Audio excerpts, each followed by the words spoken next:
Hi everyone, welcome back to another video on my channel. So seeing as I received quite a few comments on my last video, one in particular that stuck out to me, somebody was asking what makes me think that I have ASD, and as I said before, like, I've taken a video down describing all the traits and things that make me think that I have ASD because they're quite personal, and in some cases, like, I would never tell people about these things. Actually, I probably wouldn't tell anybody most of the things that I shared, because it was incredibly personal, and, you know, I just need to protect myself in some ways. You know, this is like, anybody can watch what I put on YouTube. So one of the things that the person, I'm just going to read out the comment and my response, and then I'm gonna get into doing the AQ50. So this person asks, what makes you think you have ASD? It is likely that these symptoms are just a result of your ADHD. Most people with ASD are not concerned about what others think of them. Social anxiety may have developed as a result of previous social interactions which were impacted by your ADHD. Individuals with undiagnosed ADHD often develop complex PTSD as a result of have been bullied or ridiculed for your behaviour, which, by the way, I just thought about how that same thing could happen to autistic individuals. But mostly I wasn't really intentionally bullied as a child. I was somebody who just didn't speak. Like, I rarely spoke to people, like, especially at secondary school. I just was so quiet that people used to say stuff about me being so quiet, but I didn't really show any, like, I know, I just kept myself very hidden, and I felt extremely self-conscious, and I didn't want people to see who I really was because of, I don't know, I'm not entirely sure, to be honest. I just felt very self-conscious. I couldn't speak out in class. I hated doing presentations. I would just get really flustered, and I would just, you know, which is like social anxiety, right? But I felt very different to everybody, and I had no idea how to talk to people. I had no idea how to make friends with people. I just generally made friends with, like, if I saw someone who was alone, I would sometimes, like, try and make friends with them, or people who are a bit more, say, like, nerdy, like, so I generally had, like, I'd say throughout my whole school years, I had, like, 2 friends throughout the whole time, and in my first year, I had, like, a friend who actually missed loads of school. So yeah, I was a loner basically, and I just didn't have any clue how to make friends. So where was I? Most people with ASD are not even aware that they are different, nor do they care, and I'll show you why I disagree with that in a moment.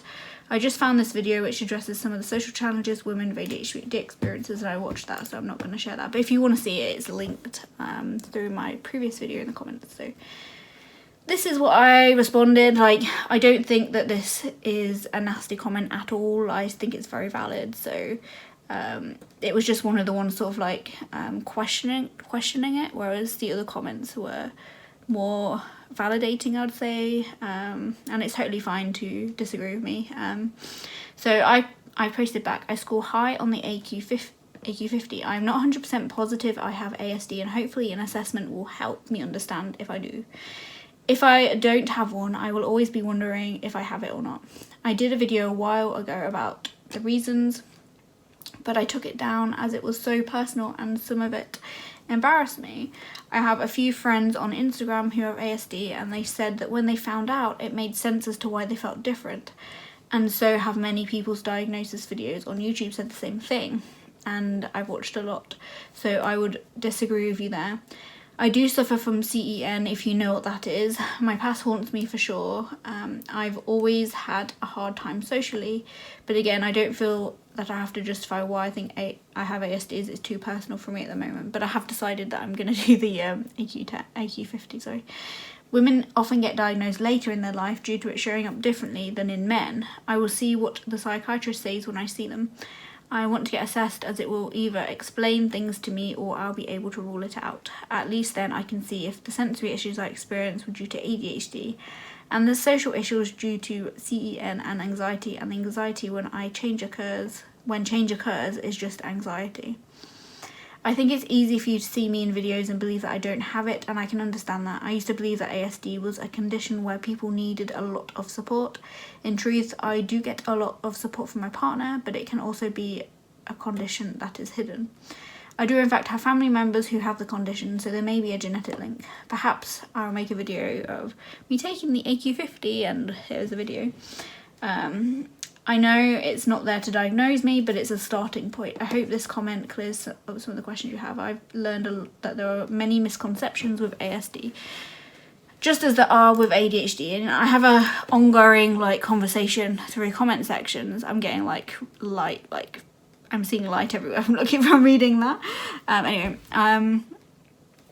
I've been having this ongoing conversation with somebody, and we've been talking about, what have we been talking about?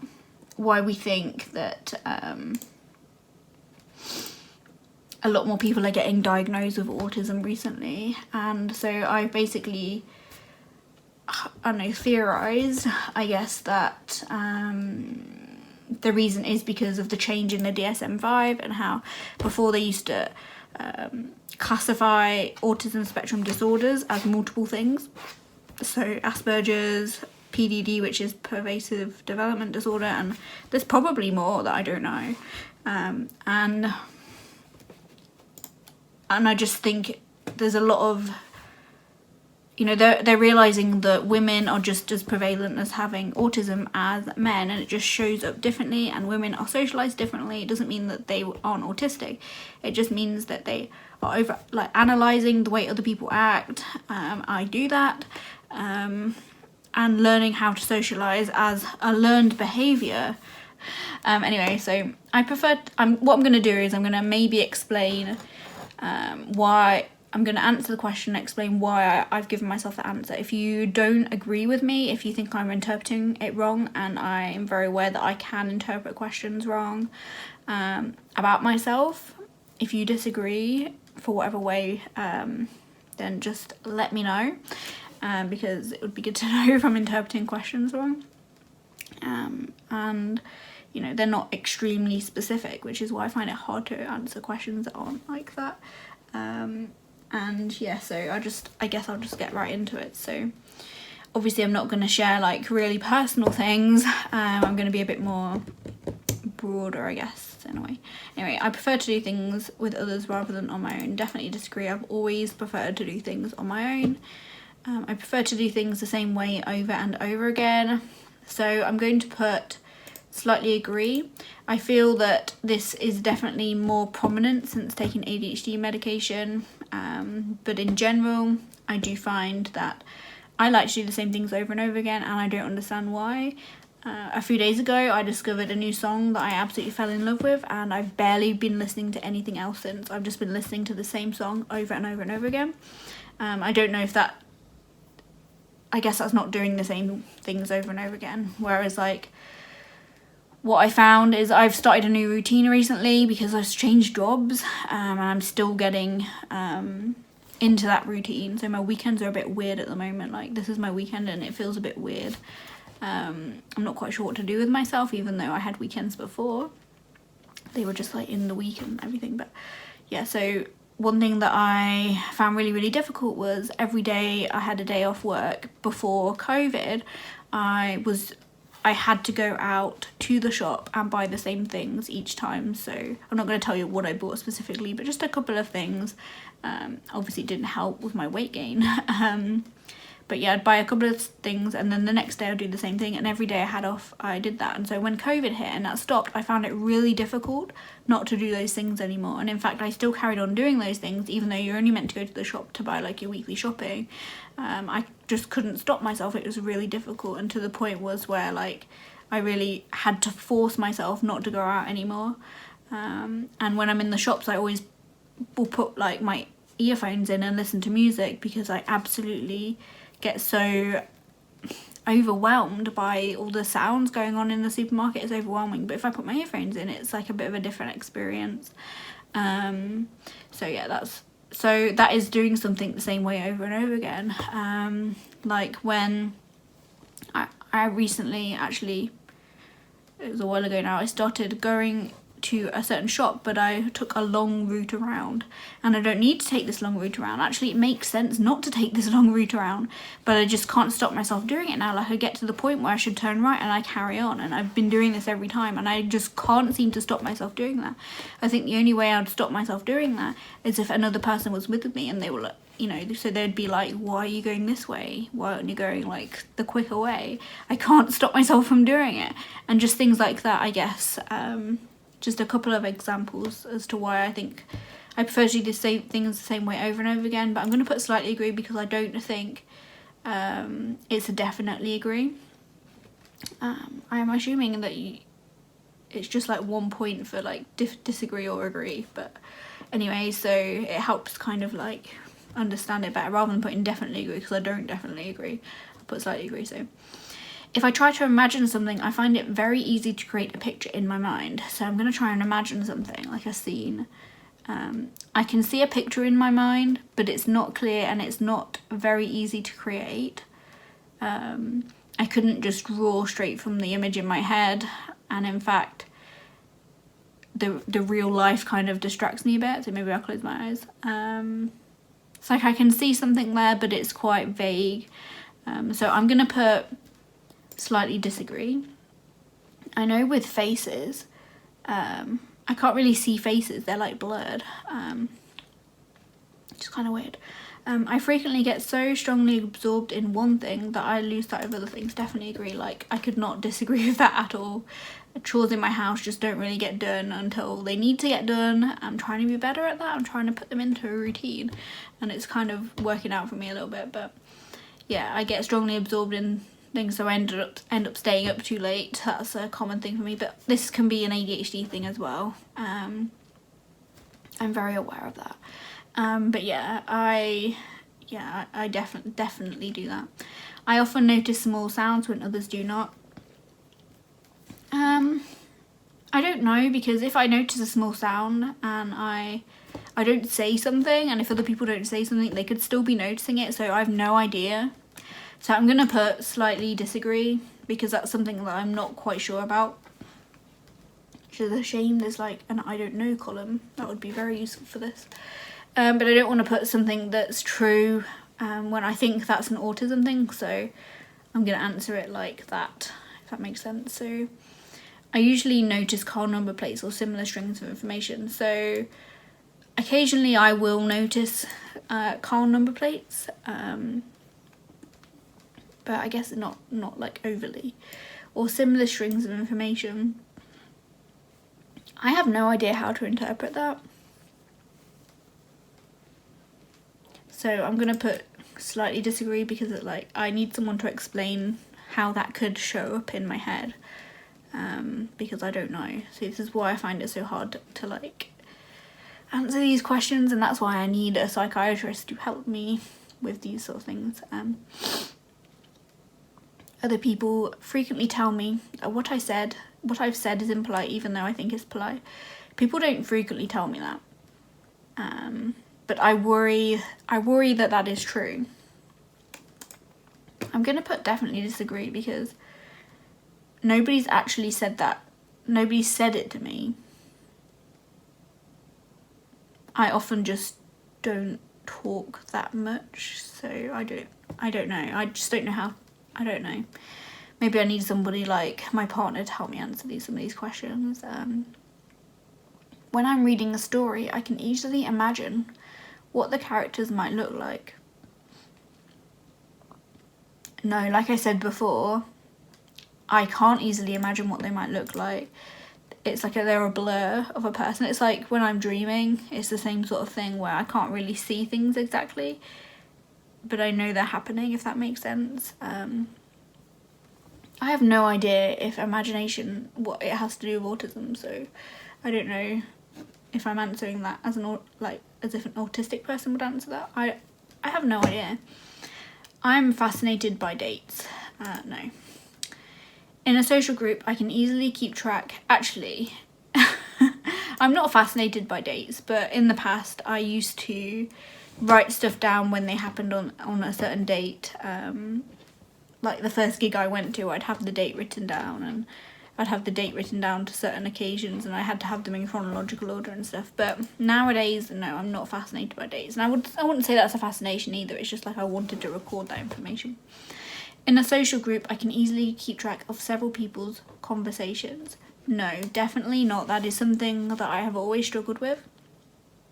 In fact, when I'm having conversations of my own, I often get distracted by people like having another conversation next to me that I can't really focus on the conversation I'm having. But again, it could be ADHD. I find social situations easy. No, I overanalyze in social situations. I was just saying to my partner the other day, does this mean the way this person acted, does this mean that they are bored of listening to me talking? Because I didn't know whether they were or not. But I don't find social situations easy. I find them quite difficult. I always have done. Like at school when we had to work in groups, I didn't know how to talk to the people in my group. I felt incredibly uncomfortable, and it was just the same thing. And then whenever it would happen, I would just get some anxiety, like, oh, I really don't want to do this. And it felt like almost like this is me. This is just me. Of course this is happening because this is me. This is what I'm like. But I never really understood why. And it wasn't that I would say that I was feeling anxious because I was in those situations. Like, it wasn't the anxiety that made me feel that way in the first place, that made me find them difficult in the first place. It was because I didn't know how and what, like, I didn't know how to speak to these people. I didn't know what to say to these people. So that's what I found really difficult about social situations. And I've improved, but that feeling is still there, and often I have to listen to somebody talk to somebody else to understand the way they talk to people in order for me to then be able to talk to them. Yeah, I definitely struggle with that. I tend to notice details that others do not. I would say I do notice details that others do not. I guess I am saying that because I do have a high attention to detail. Like, I work in a laboratory, and it's kind of essential that you do have high attention to detail. Otherwise, you could just get one number wrong and it can mess up everything. That others do not. I'm gonna say slightly agree for that, but I'm not sure. I would rather go to a library than a party, for sure. I do not like parties. I feel uncomfortable at parties. When I was a teenager and I went to parties, which was very few, and it was only because my boyfriend would take me. And that's not my current boyfriend, that's like an old boyfriend, but I wouldn't really speak to anybody, and I would get drunk in order to feel comfortable with speaking with people, and I got drunk very easily. But I also don't drink anymore. I don't like being drunk. I don't like feeling out of control. I don't like acting a certain way when I'm drunk. I don't like being drunk.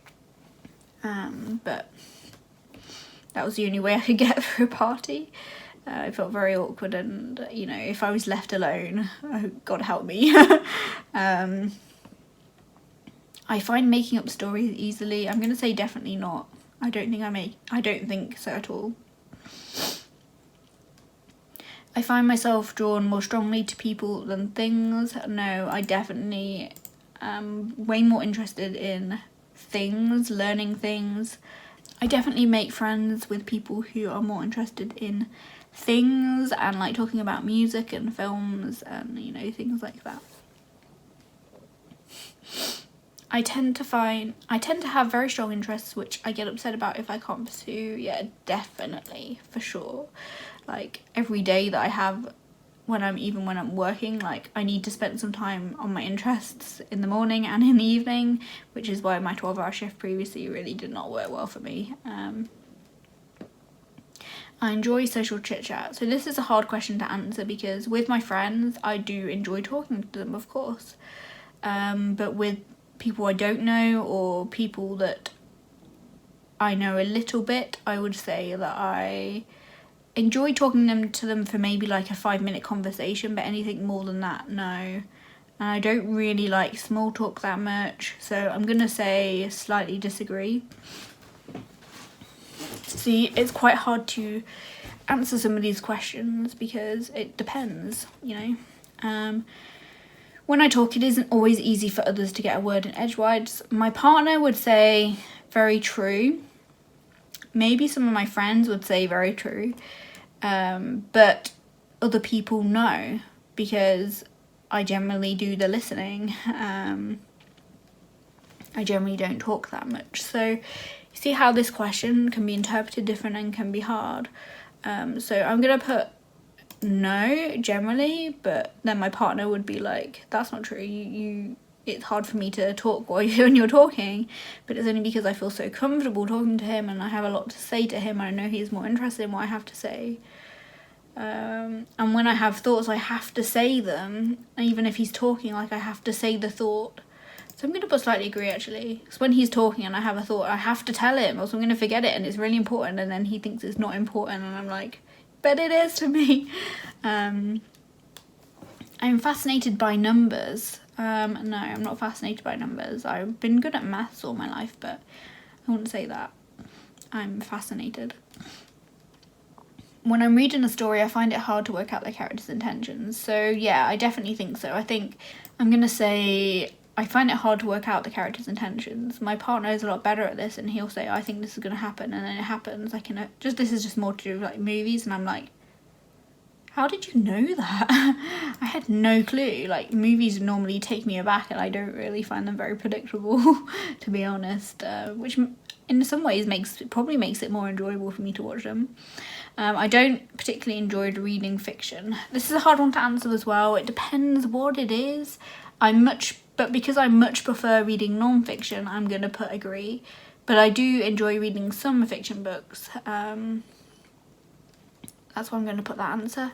I find it hard to make new friends. Oh, for sure. I haven't made a new friend in a very long time. Online, yeah, sure. It's a bit easier and there's a lot more people like me online. But in real life, I find it incredibly hard to make new friends. I don't really know how to do it. I think the friends I've made, it's more been like, do you want to come to the cinema? And they'll come to the cinema and then I guess we're friends, but I don't know. Does that make you friends if you go to the cinema? I'm not entirely sure. But definitely at school, I found it very, very hard to make friends. I notice patterns in things all the time. Slightly agree. I see, like, someone told me in my last video that what I was doing in my head was actually seeing patterns in things. And I was just like, right, yeah, that makes sense. And then I was thinking about loads of other stuff I do in my head that was very similar to that. So I'm going to put slightly agree. I'm not putting definitely agree because it wasn't very obvious to me. It's probably not how to answer that question, but anyway, I'd rather go to the theatre than a museum. No, I would much rather go to a museum. They're interesting. I learn a lot from museums. I generally don't read so much in the museums. I prefer looking at the stuff. But there's this museum close to my home. Well, it's about a 45-minute drive, I think. I love the museum. I love going back there. I find it quite comforting to go to the museum. And yeah, I do enjoy going to that museum. They have like these structures that are made of bones, and it's so cool. Anyway, theatres, the last time I went to a theatre, like, I go to gigs occasionally, but to be honest, when I'm at gigs, I'm always just like, you know what? I would probably feel better sitting at home listening to music than actually being at this gig, which is kind of a hard thing because I don't like crowds. I don't like people touching me, close to me, like people pushing past me. I absolutely hate it. And so I tend to get seats if I can when I'm going to a gig. But I still find them very overwhelming experience, and the next day I feel exhausted. And also, like, the last time I went to the theatre was like about 10 or so years ago. I took my nan to see a ballet and I felt really uncomfortable. Like, the whole time I just felt so uncomfortable. Even though everybody was focused on like what was going on, like, I was just very aware that there was a lot of people around me and I couldn't get out, which could be anxiety, I guess, but I just felt very uncomfortable. It does not upset me if my daily routine is disturbed. Yes, it does upset me when my daily routine is disturbed. I know that, just because of COVID and how that affected my routine. So to me, that's really obvious. But I'm going to put slightly disagree, because I don't think it affected me so much that I became extremely depressed because of it, or yeah, I think I'm more happier putting slightly disagree. I frequently find that I do not know how to keep a conversation going. Yeah, definitely agree. That is why I said that I can talk to some people for like 5 minutes, but I don't know what else to say after that.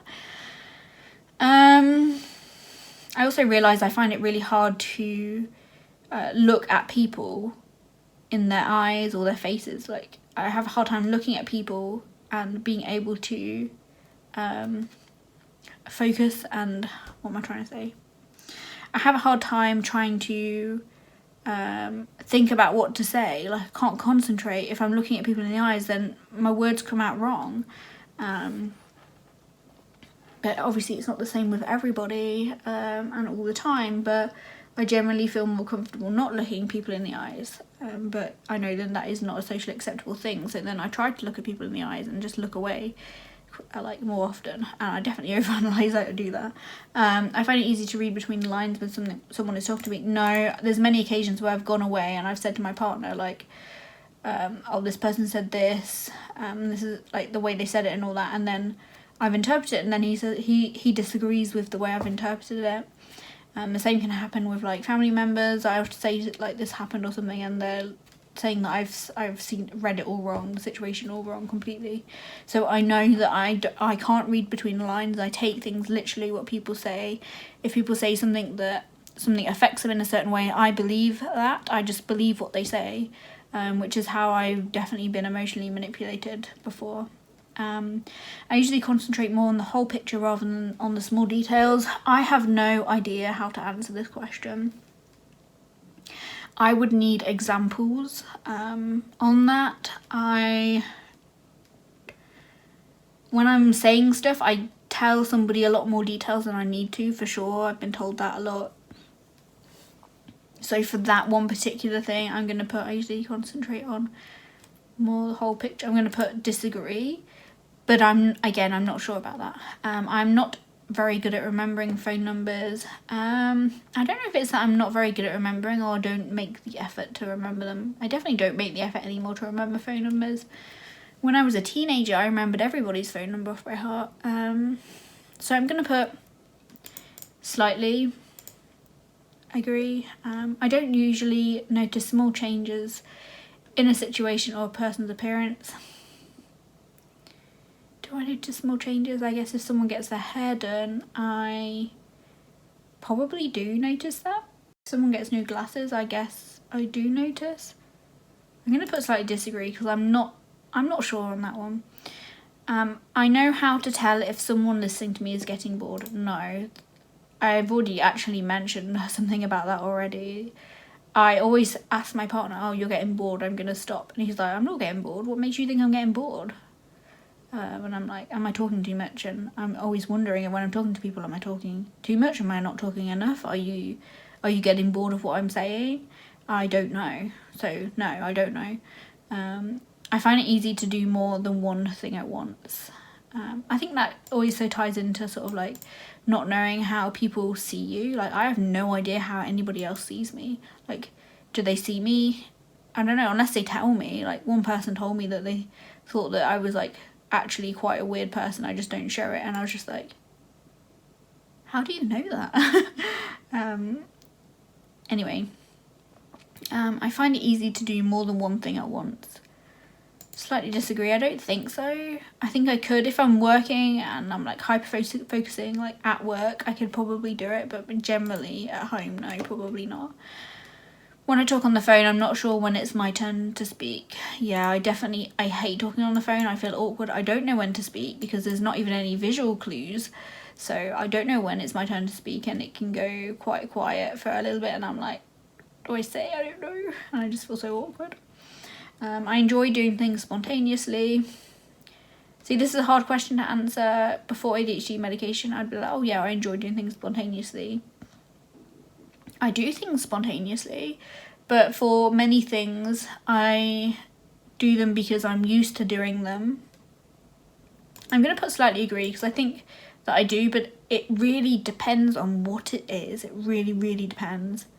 So certain things I'm not going to do spontaneously at all, but certain things I might do, like, I fancy watching a film right now, I'm going to watch a film. But then I might have already planned to just sit at my computer all day anyway, which is most of my days now anyway. I am often the last to understand the point of a joke. Yeah, people know me to be quite gullible and they enjoy it and they think it's funny. Because I take things literally again. I find it easy to work out what someone is thinking or feeling just by looking at the face. I think that I can read people's faces and see their emotions. I think so. But then I'm not sure.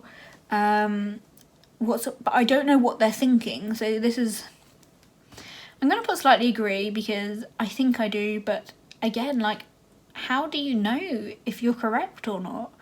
I don't normally talk to people about how they're feeling generally, so that's not something that I have evidence to back up with. If there is an interruption, I can switch back to what I was doing very quickly. No, I find that quite difficult actually. I particularly found it hard in my old job because I was really concentrating on something and people would be interrupting me and asking me questions and I'd have to like refocus my mind on something else, then go back to what I was thinking about, and I found that quite difficult. And it made me take much longer time getting things done. I'm good at social chit chat. So I can do social chit chat. Even if I find it hard, I can force myself to and it's uncomfortable. So I wouldn't say that I'm good at it. I would say that I can do it. And again, it depends who I'm talking to. So I'm going to say that I'm not good at it. Mostly because I don't think I'm good at it. Now I'm thinking more about it. I don't think I'm good at it. People often tell me that I keep going on and on about the same thing. Particularly my partner. And generally when I talk to certain people, I will just talk about the same things to them. Actually, I'm going to put definitely agree. When I was young, I used to enjoy playing games involving pretending with other children. So I had a friend, like a good friend at primary school, and we did play games involving pretending, but it was mostly her initiating what we were going to do, her like being the imaginative one about it, me just kind of going along with it. And did I enjoy it? Would I prefer to do something else? Possibly. Secondary school, did I enjoy playing games involving pretending? No, not really. I'm going to put slightly disagree. I like to collect information about categories of things, e.g. types of cars, birds, trains, plants. See, I like collecting things around categories, like certain books if they're in a category. I really like collecting stories for my other Instagram account. Like if I really like the posts and they're all like one theme, I will collect them into a thing. But that I don't see that as collecting information. Do I collect things about information? I don't think so. In the past, see, I keep thinking back to my childhood and how it was different. So in the past, I used to have obsessions. Like some of them are really like embarrassing. Like Charlie's Angels. I had a complete obsession with Charlie's Angels, the movies and the TV show. That I had a book that I would cut things out of the TV guide. I would cut like out of magazines. If I saw anything Charlie's Angels related, I would cut it out and it would go in my my book. I was obsessed with a certain film where I started to write out the entire script. And I probably knew the entire script off by heart. So I think as a child, yeah, probably. But now I think I do it less. So I'm going to put slightly disagree for that because, yeah, I'm not entirely sure. I find it difficult to imagine what it would be like to be to someone else. Yeah, I do find that difficult. Sometimes I think about things generally is how if I was going through that, how it would affect me. And even then, I find it hard to know how something would affect me. I feel quite disconnected from that. And sometimes I can get really annoyed with the way people react to stuff when really I should be just thinking about how that might be actually affecting them as a person. Yeah, I can find that hard. I like to carefully plan any activities I participate in. So if I am organising a social thing, I will generally be the one in my friendship group, or even at work if I arrange social things, I'd be the one to organise it. And the reason why I wanted to do that also I could be in control and I could plan that myself. So yes, I'm going to put the second one actually. So yeah, I would like to know, because I want to know where we're eating, because I'm a very picky eater and I want to make sure that I am picking somewhere that I will eat food in. And I also have some intolerances, so that as well. I want to make sure that I'm not doing something that I'm uncomfortable with doing. And so yeah, that is why I like to plan the activities. I enjoy social occasions. Oh yeah, and also like I want to make sure I'm not getting up too early and things like that. So I will do things like that. So I enjoy social occasions. No, I much prefer to be at home alone. I find it difficult to work out people's intentions. Yes, I think slightly agree, because I can analyze them sometimes, but it's by looking at what they're doing. I guess I'm not entirely sure. I know I find it difficult to work out people's intentions. I've had many conversations with my partner about this. New situations make me anxious. Yes, for sure. No doubt about it. I enjoy meeting new people. No, I only enjoy meeting new people if I can really relate to them a lot, or I don't know, just some people I do enjoy meeting, but most people I don't. I am a good diplomat. No, definitely not. I am not very good at remembering people's dates of birth. No, I'm not very good. So I will agree with that one. For a few years I was really like trying to figure out my partner's birthday, and I remember it by the date of birth is the same day as me. It's just that his sister's birthday is like a day before or after. I think it's before, and so I was always getting confused. But yeah, even my friend's birthday, I'm like, I know it's in April, but I know the date now, but it took me a few years to remember it. I find it very easy to play games with children involved pretending. No, just because I don't really get along with children. I don't know how to be around children or to talk to them or anything. I just feel awkward. So score my answers. Your score was 39 out of possible 50. Scores in the 33 to 50 range indicate significant autism traits. So yeah, I'm interested to know how you think I've interpreted these things, if I've interpreted the questions right or wrong, and what you think, you know, what I'm interested to know what other people score as well. But yeah, this is why like I have little doubt in my mind that I'm probably autistic, but then I think about other things and I'm like, but I don't know, it's hard for me to explain, but I relate to a lot of people who share their stories online about being autistic and their experiences, because I think a lot of struggles are hidden inside and people don't see them. They're hidden behind closed doors, and people don't see them, people don't understand them. And yeah, a lot of these some of these things could be due to ADHD, and you know, they're both neurological conditions basically. So I don't know. Anyway, but yeah, I think I am, but obviously I'll get a confirmation when I get assessed properly by somebody who really knows what they're talking about, and not just me who, yeah, obsessively has researched autism, but you know, could have overanalyzed things myself. So yeah, I'd love to know your thoughts on this, so please leave comments down below, and I will see you again in another video.